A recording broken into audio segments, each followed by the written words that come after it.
الحمد لله والصلاة والسلام على سيدنا محمد وعلى آله وأصحابه أجمعين. الحمد لله والصلاة والسلام على سيدنا محمد وعلى آله وأصحابه أجمعين. أما بعد فأعوذ بالله من الشيطان الرجيم. بسم الله الرحمن الرحيم. ولا تهنوا ولا تحزنوا وأنتم الأعلون إن كنتم مؤمنين. ولا تهنوا ولا تحزنوا وأنتم الأعلون إن كنتم مؤمنين. إن يمسسكم قرح فقد مس القوم قرح مثله وتلك الأيام نداولها بين الناس وليعلم الله الذين آمنوا ويتخذ منكم شهداء والله لا يحب الظالمين وليمحص الله الذين آمنوا ويمحق الكافرين. صدق الله العظيم. اللهم صل على سيدنا محمد وعلى آل سيدنا محمد وبارك وسلم. اللهم صل على سيدنا محمد النبي الأمي وعلى آله وأصحابه وسلم. میرے معزز مسلمان بزرگوں، عزیز بھائیوں، ملت اسلامیہ، امت مسلمہ، اہل ایمان، اہل دین، دین پرست، دین سے محبت کرنے والے، مسلمان امت کو اپنا جسم کا حصہ قرار دینے والے آج ایک کرب کی زندگی میں ہے، ایک تکلیف کی زندگی میں ہے، ایک درد کی زندگی میں ہے اور ایک بے بسی کے عالم میں ہے. جو بھی مسلمان فلسطین اور غزہ کے مسلمان بہنوں کو، بیٹیوں کو، ماؤں کو اپنے جسم کا حصہ مانتا ہے، جو میرے نبی نے قرار دیا ہے، جو اللہ کے نبی نے جسم کا حصہ قرار دیا ہے، وہ ضرور تکلیف محسوس کرتا ہے، درد محسوس کرتا ہے، تکلیف محسوس کرتا ہے. بس اوقات ان بچوں کی حالت دیکھتے ہیں، ان ماؤں کی فریاد سنتے ہیں، ان کے زخم دیتے ہیں تو نیندیں اڑ جاتی. تکلیف کی یہ کیفیت ہے، یہ درد ہے، لیکن اللہ کا بہت بڑا انعام ہے مجھ اور آپ پر کہ اللہ تعالیٰ نے مجھ اور آپ کو قرآن جیسی دولت دی ہے. جب اسے دیکھتے ہیں حوصلہ ملتا، جب قرآن دیکھتے ہیں تو طاقت ملتی ہے، جب قرآن کا نور سامنے آتا ہے تو توانائی آتی ہے، جب قرآن کا سبق پڑھتے ہیں تو صبر اور ہمت بڑھتی ہے. احد کا میدان ہے، اللہ کے نبی کا چہرہ لہو سے لو لہان ہو گیا. آپ کا چہرہ اقدس، چہرہ مبارک لو لہان ہو گیا اور آپ کے دندان مبارک بھی شہید ہو گئے. میرے نبی کا ایک قطرہ خون کا گرنا یہ سینکڑوں مسلمانوں کے خون سے زیادہ بھاری ہے نا، زیادہ قیمتی ہے. آپ کا چہرہ انور خون سے لو لہان ہے، دندان مبارک شہید ہو گئے ہیں، پیارے نبی کے پیارے ساتھیوں کے زخمیں اور لاشیں سامنے پڑی ہیں. انسان ہے، غم زدہ ہوتا ہے، تکلیف محسوس کرتا ہے، درد اندر اٹھتا ہے تو اللہ کی طرف سے حوصلہ ملا. وَلَا تَهِنُوا وَلَا تَحْزَنُوا وَأَنْتُمُ الْأَعْلَوْنَ إِن كُنتُم مُؤْمِنِينَ. غم نہ کرو، کم ہمت نہ ہو بنو، کمزوری نہ دکھاؤ، ہمت نہ ہارو، غم نہ کرو. وَأَنْتُمُ الْأَعْلَوْنَ إِن كُنتُم مُؤْمِنِينَ. سر بلند تم ہی رہو گے اگر تم ایمان والے ہو.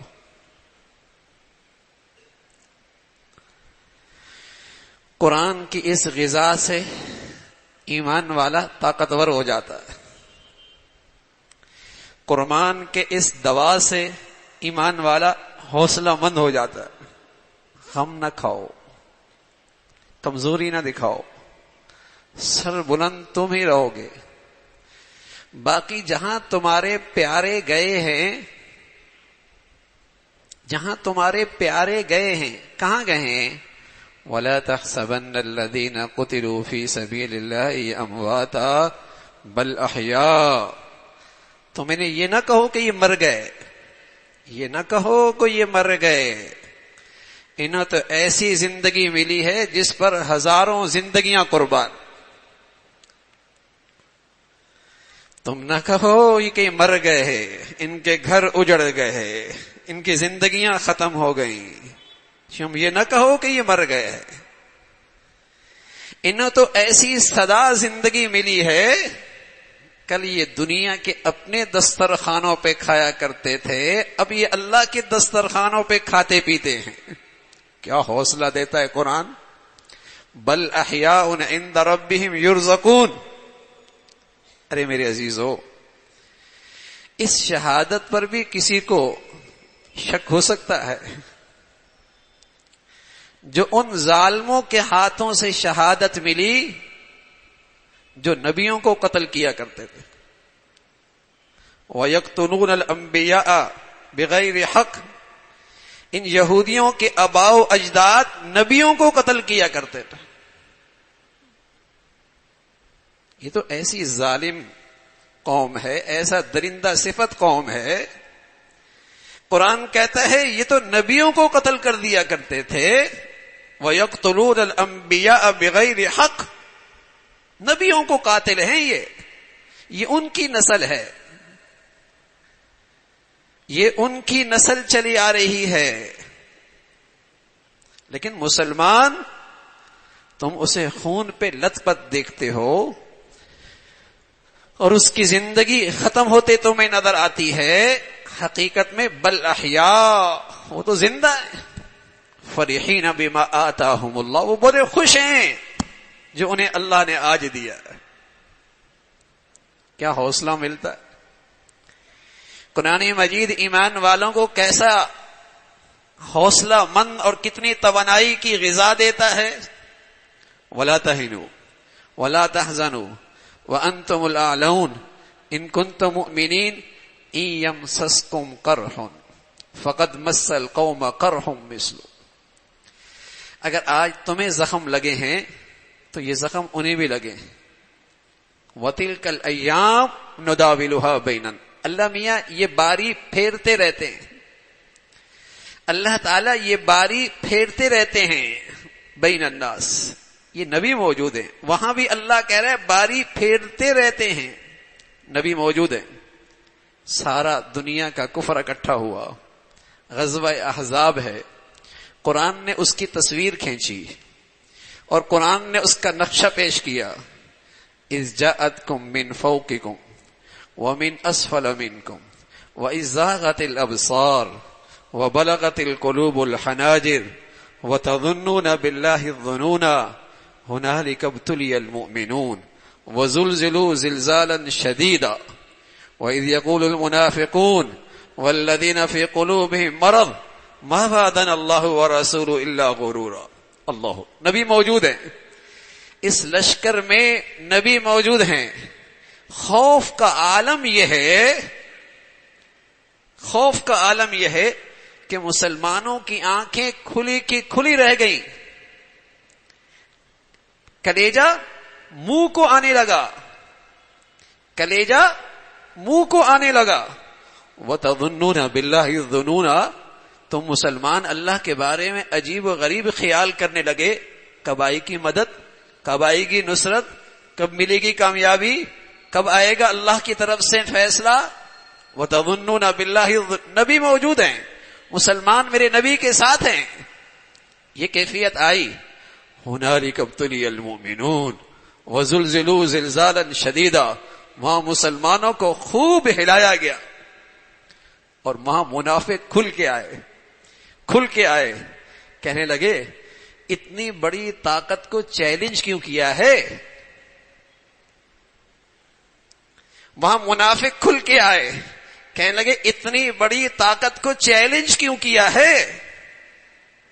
ہاں، اس موقع پہ آپ کو ذرائع ابلاغ پر منافقین کا ٹولہ بھی نظر آئے گا. وہ کہتے ہیں اتنی بڑی طاقت سے کو چیلنج کیوں کیا ہے؟ یہ ایسا ہی ہے، اللہ معاف فرمائے. گھر میں کوئی ظالم آ جائے، ایک بیٹا کھڑا ہو جائے، اپنی بیٹی اور بہنا کا، اپنی ماں کی عزت آبرو کے تحفظ کے لیے کھڑا ہو جائے اور جان بھی دے دے، اور دوسرا بیٹا اس ظالم کے ساتھ صلح کر لے اور اپنی آنکھوں کے سامنے اپنی ماں اور بیٹی اور بہنا کی آبرو لٹتی ہوئی دیکھے. آج دنیا کیا کہتی ہے؟ جو بیٹھا ہوا ہے یہ روشن خیال ہے، اور جس نے اپنی جان قربان کر دی یہ کون ہے؟ یہ شدت پسند ہے. یہ شدت پسند ہے جس نے اپنی بیٹی اور بہنا آبرو کی حفاظت اور تحفظ کے لیے جان دے دی، اور دوسرا دیوس بیٹھا ہوا ہے، بغیرت بن کے بیٹھا ہوا ہے، اور اس کے سامنے اس کی ماں اور بہن اور بیٹی کی عزت آبرو لوٹی جا رہی ہے. یہ دیوس، یہ روشن خیال. 70 سال سے وہاں کا مسلمان اپنے بیٹیوں کے ساتھ یہ سلوک دیکھ رہا ہے، بہنوں کے ساتھ یہ سلوک دیکھ رہا ہے، اپنے بچیوں کے ساتھ یہ سلوک دیکھ رہا ہے، اور کچھ غیرت مند اٹھے، انہوں نے کہا بس بہت ہو گئی، ہم مسجد اقصی کا تحفظ بھی کریں گے، مسجد اقصی کا تحفظ کریں گے، بیت المقدس کا تحفظ بھی کریں گے، اپنی بیٹی اور بہنوں کا تحفظ بھی کریں گے. 2 ہی راستے ہیں، اللہ کی نصرت ہو، غلبہ ملے گا، شہادت ملے گی، ناکامی کوئی نہیں، ناکامی کوئی نہیں ہے. تو غیرت مند مسلمان ہیں. لیکن قرآن کہتا ہے جب اتنی بڑی آزمائش ایمان والوں پر آئی تو وہاں منافق کھل کے آیا، کہنے لگا اتنی بڑی طاقت کو چیلنج کیسے کیا؟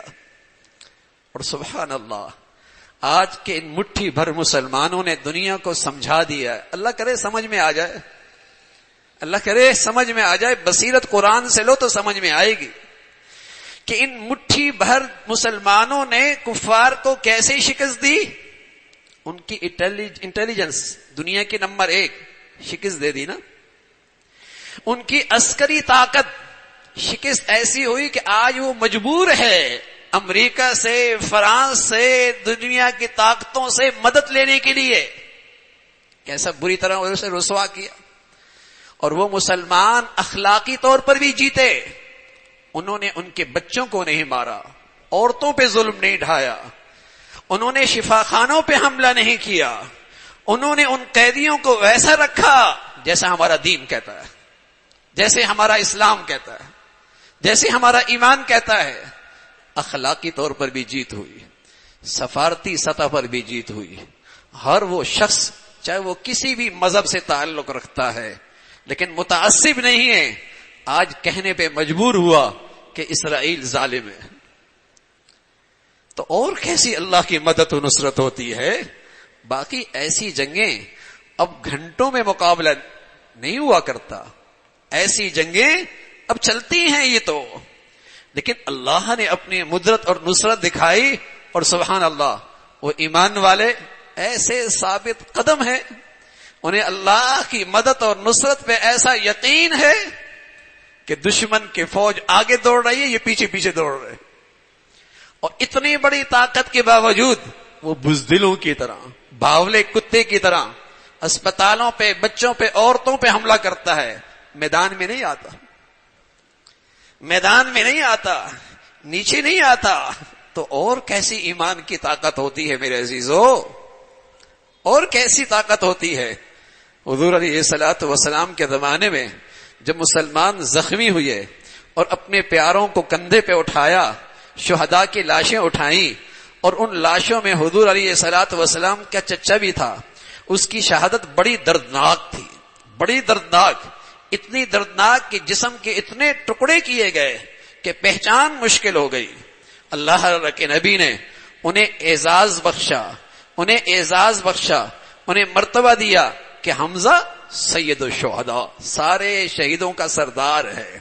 ایسے موقع پہ کفار آئے اور اس کفار کے جسے کہیں کہ ابلاغ، پیغام پہنچانے والے آئے اور کہنے لگے الذین قال لهم الناس ان الناس قد جمعوا لكم فاخشوهم، کہنے لگے کفر ساری طاقت تمہارے خلاف اکٹھی کر رہا ہے، کافر تمہارے خلاف ساری طاقت اکٹھی کر رہا ہے۔ قال لهم الناس ان الناس قد جمعوا لكم فاخشوا، ان سے ڈر جاؤ۔ سبحان اللہ، جب ایمان والوں کو پتہ چلا کہ ہمارے مقابلے میں ساری دنیا کا کفر اکٹھا ہو رہا ہے تو قرآن کہتا ہے فزادہم ایمانا، ان کا ایمان اور بڑھ گیا، ان کا ایمان اور بڑھ گیا۔ انما ذالکم الشیطان یخوف اولیاء، شیطانی ذرائع ابلاغ، شیطانی طاقتیں مسلمانوں کو کافروں کی طاقت سے ڈراتی ہیں۔ قرآن کہہ رہا ہے شیطانی طاقتیں، شیطانی طاقتیں، شیطانی ذرائع ابلاغ مسلمانوں کو کافروں کی طاقت سے ڈراتی ہیں۔ انما ذالکم الشیطان یخوف اولیاء فلا تخافوا، ایمان والو ان سے نہ ڈرو، وخافون، ہاں مجھ سے ڈرو، ان کنتم مؤمنین، اگر تم ایمان والے ہو، اگر تم ایمان والے ہو اللہ سے ڈرو۔ تو میرے عزیزو، مسلمان تو ایمان کے سہارے لڑا کرتا ہے، اور وہاں ان کی جائیداد کی لڑائی نہیں، مفادات کی لڑائی نہیں، عہدوں اور منصبوں کی لڑائی نہیں، وہاں عہدوں اور منصبوں کی لڑائی نہیں۔ ان کے سامنے دونوں راستے تھے، ان کے سامنے دونوں راستے تھے۔ ایک راستہ غلامیت کا بھی تھا کہ تم خوب ترقی کرو، تم معاشی لحاظ سے، عسکری لحاظ سے، دنیاوی لحاظ سے خوب ترقی کرو، لیکن رہو میرے غلام بن کے۔ یہ راستہ بھی تھا ان کے پاس۔ اور دوسرا راستہ کیا تھا؟ اگر میری غلامی قبول نہیں تو پھر تمہیں میرے ظلم کا سامنا کرنا پڑے گا۔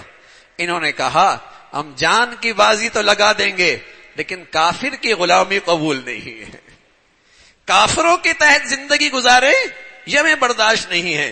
حضور علیہ الصلوۃ والسلام نے حضرت ثوبان رضی اللہ تعالیٰ عنہ، سبحان اللہ، حضور علیہ الصلوۃ والسلام کا ارشاد سنایا امت کو، اور قیامت تک کے لیے امت کے پاس اپنے نبی کا یہ پیغام موجود ہے۔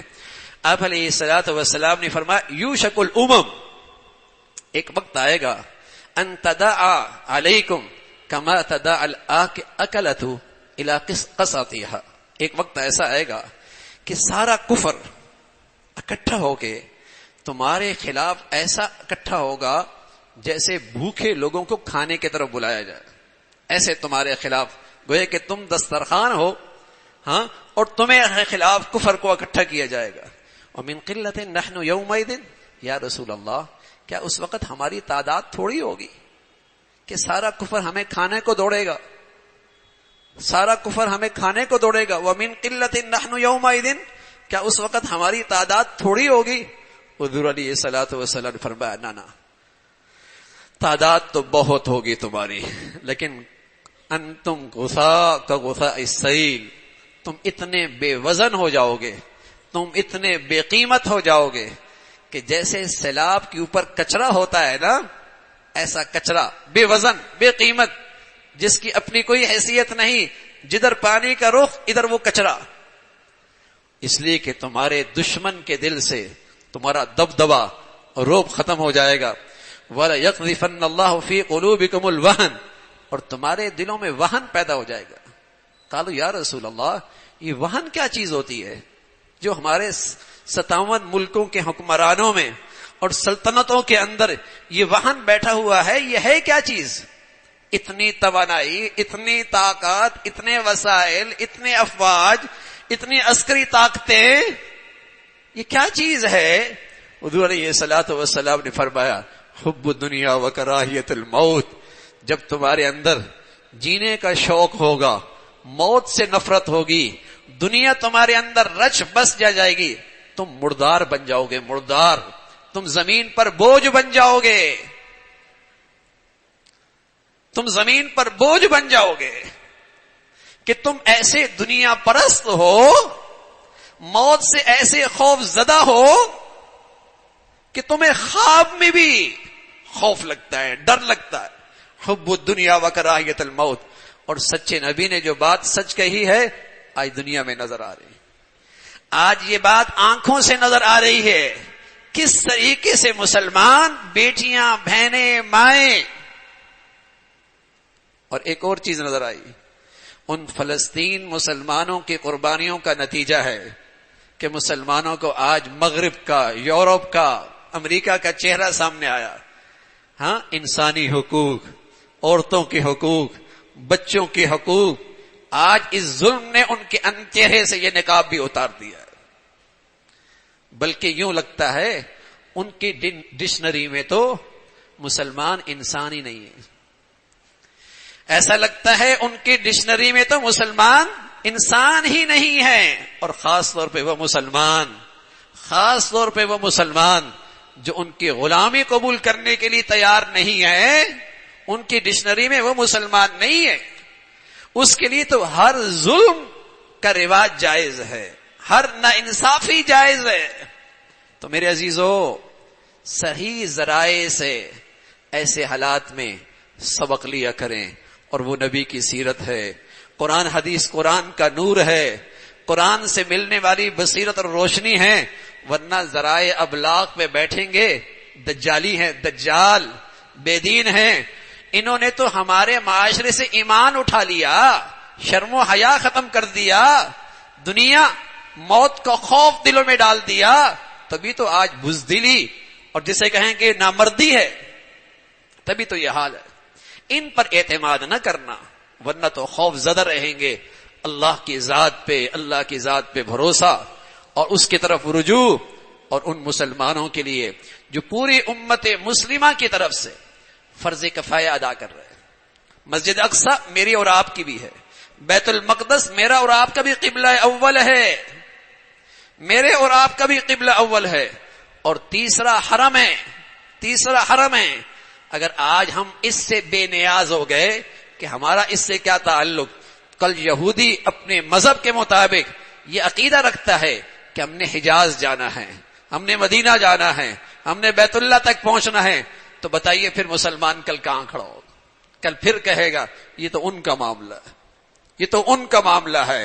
نہ، یہ میرے عقیدے کا معاملہ ہے، میرے ایمان کا معاملہ ہے. تو میرے عزیزو، تنہائیوں میں اللہ سے مانگی بھی صحیح اور اپنی سوچ اور فکر کا رخ بھی ٹھیک کرے. آج بائیڈن کہتا ہے کہ یہ جو مسلمان ہیں، جو شدت پسند ہیں، یہ فلسطین کے مسلمانوں کی نمائندگی نہیں کر رہے. یہ جو شدت پسند مسلمان ہیں، یہ مسلمان فلسطین کے مسلمانوں کی نمائندگی نہیں کر رہے. کل ان کے سارے غلام بھی یہی کہیں گے. آقا نے کہہ دیا. کل ان کے غلام بھی آپ کو یہ کہتے نظر آئیں گے ذرائع ابلاغ پر، یہی کہتے نظر آئیں گے. سچ یہ ہے کہ وہاں مسلمان جنہوں نے آج کفر کے مقابلے میں ایمان اور جرت کے ساتھ سامنا کیا ہے، پوری ملت اسلامیہ کا فرض کفایہ اور فرض ادا کر رہے ہیں. اللہ ان کے قدم قدم پہ مدد اور نصرت فرمائے اور اپنے عجائبات کی قدرت کی نشانیاں دکھائے. اور وہاں کی بیٹیوں کی، بہنوں کی، ماؤں کی اللہ رب العزت سہولت کی شکلیں پیدا فرمائے. وآخر دعوانا ان الحمد للہ رب العالمین.